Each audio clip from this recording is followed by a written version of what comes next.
पिछली कहानी से आगे। आईने में नैना की परछाई धीरे धीरे घुल रही थी। आरव घबराकर आईने को पकड़ने की कोशिश करता है, लेकिन उसकी हथेलियां बर्फ जैसी ठंडी हो जाती हैं। अचानक आईने से बाबा रुद्रानंद की आवाज गूंजती है, आरव, अगर बहन को बचाना है तो आईने के पार जाना होगा, लेकिन वहां का समय हमारे समय से अलग है। आरव बिना सोचे समझे आईने में कूद जाता है।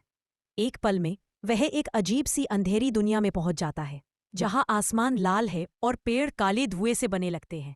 दूर एक टूटा फूटा महल है, जिसके दरवाजे पर परछाई वाला आदमी खड़ा है।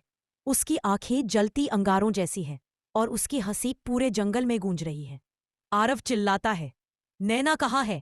वो धीरे से जवाब देता है, वो अब मेरी है। अगर उसे वापस ले जाना है तो तुम्हें 3 परछाई पहेलियां हल करनी होंगी। एक भी गलती और तुम भी कभी अपने घर नहीं लौट पाओगे। सामने पहली पहेली। एक पत्थर की दीवार पर परछाई में एक दरवाजा बनता है, लेकिन असली दीवार ठोस है।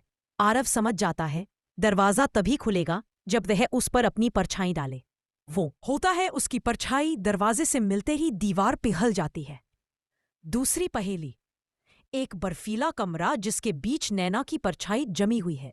आरव को याद आता है कि नैना को सूरज की रोशनी पसंद है। वो अपनी जेब से दादी की पुरानी पीतल की शीशा वाली लॉकेट निकालता है, उससे रोशनी परावर्तित कर नैना की परछाई पर डालता है और वह धीरे धीरे हिलने लगती है। और तीसरी पहेली। परछाई वाला आदमी खुद सामने आकर कहता है, आखिरी सवाल, क्या तुम अपनी जान देकर अपनी बहन को बचाना चाहोगे?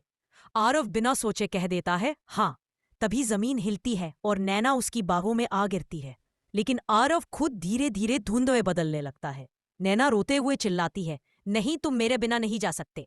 वो अचानक आईने से बाहर गिर जाती है, वापस अपने कमरे में, पर आरव कहीं नहीं है। और अंतिम सीन।